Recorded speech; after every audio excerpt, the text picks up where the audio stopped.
come across till it attaches to the fence right there. So she'll have a really, you know, decent sized area to run around and have a good old time.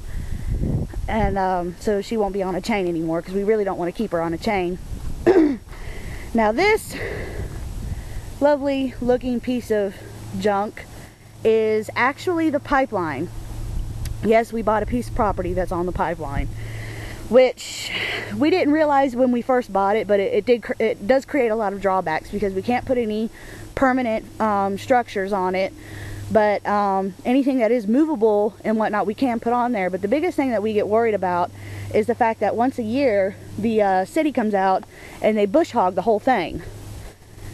And so Thomas is really concerned about the city coming in and just destroying whatever we put out on here, which, I mean, I've told him that I highly doubt that they would do that, because I mean, I don't think they could legally destroy your property if you're not, you know, preventing them from getting to the pipeline should something happen to the pipeline.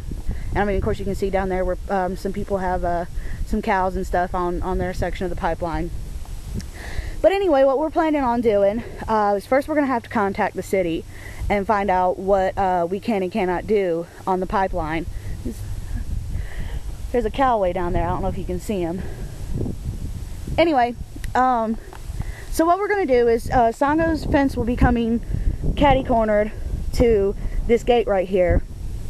And then we're going to attach some fence coming down, probably down into the tree line a little bit. I don't know if you can see this pile right here. That was actually the trees that they just pushed over there that they took out when they put our house in.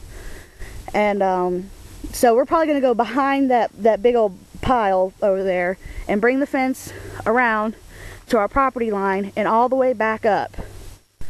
And I'll explain a little bit more about that side when I get over there, because I'm going to have to go inside the chicken yard and show you guys the chicken yard. But anyway, we're planning on fencing all of that off and building a little, like a shed barn kind of thing. And we're going to put goats out here. We're hoping to maybe get a couple of does and a buck. We want goats for milking so that we can utilize the milk.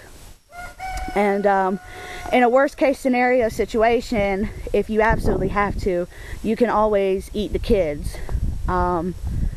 Like I said, worst case scenario, probably more than likely what we would end up doing is selling the kids. But if the Shinola were to hit the oscillator, at least we would have another source of food.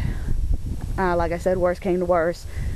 But anyway, so that's what we're planning on doing with the pipeline, because hopefully, if it's nothing permanent and it's not directly on the pipeline, there shouldn't be a problem with the city. But like I said, we're going to call them anyway and find out what we can and cannot do.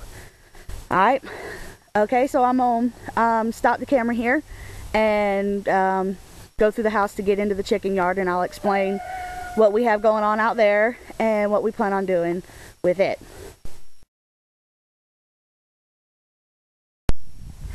Alright, this is what we have so far of our chicken yard. You can see Lizzie there in the doorway. Hi, Lizzie. Alright, that's the front of our house, but they kind of like put the front facing towards the back. So they had to put it in that way because for septic reasons or whatever. I can't remember exactly what. Anyway, our chicken yard starts partway up the house here. And you can see in one of the things that's our project of things to work with this year is expanding the gate to that corner of the house. And then cutting the gate, or the, fence.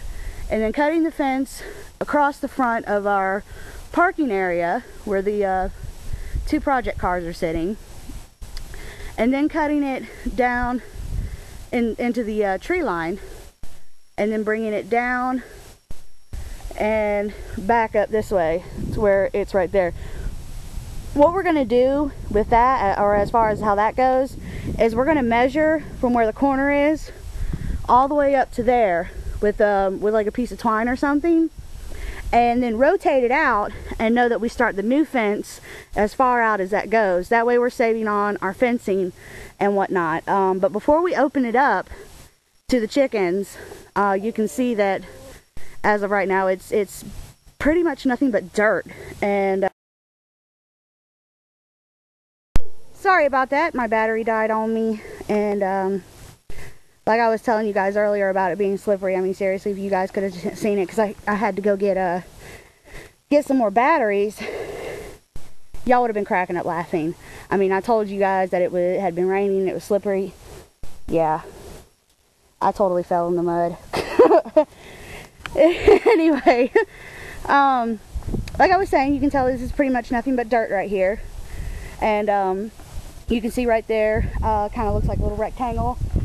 That was last year's failed attempt at a garden, and we didn't really know what we were doing or how to do it, and kind of just, you know, did a little bit of winging it, and it didn't work so well.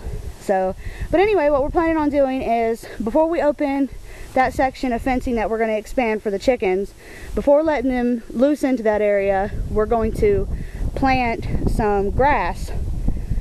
And now I found out from my mother and my grandmother that there's a type of grass that grows in the summer, grows in the winter, it grows in shade, direct sunlight, whatever, and it's called Argentine Bahia. They said it's a little pricey, but it'd be worth it because it grows all year round, and it grows fast, which is important because the chickens can eat up some grass pretty fast. So that's what we're planning on doing. Once it gets growing real well here, and in what's going to be our silky pen, we're going to plant grass there too. Once it gets growing real good, then we'll open it up to the chickens and plant grass in the other part of the chicken pen, so that hopefully there'll be plenty of grass for them to scratch around and eat and everything, and give the grass in the other section time to grow before they eat it all up. So, but this is our chicken yard. You can see our little chickens, and we got 3 ducks there. They're running around having a good old time. Now we do need to clean this up because well, you see a couple pie plates. We had a couple leftover pumpkin pies and we gave that to the chickens. They really enjoyed it, but those were left over from Christmas, so we need to kind of get around to cleaning that up. The water hoses are here because this swimming pool was one that we had gotten last summer, and we really didn't use it much, and so we had moved it from where we had it to right here, and we were going to utilize it for the ducks. Well, once the ducks got, you know, learned how to get in there, they drained all the water out, and so that's going to be one of our smaller projects, is building a small pond for the ducks. It's going to be an above ground pond, but getting them a little above ground pond because they really enjoy the water, they really like it, and it's very important for them because they have a tendency to get more stuff stuck in their nostrils, and so they use the water to wash the stuff out of their nose. So that it's actually important for them to have some good water. So there's a better look at them. There are duckies. I really don't know what kind of ducks these ducks are. I think they're mixed with Muscovies because of the little knob thingies that are growing on the top of their beaks. But I'm not entirely sure. These are still babies. They're pretty big for babies though. But I think they're just kind of mutts, basically. This pipe is going to be turned into a feeding trough for the chickens and ducks.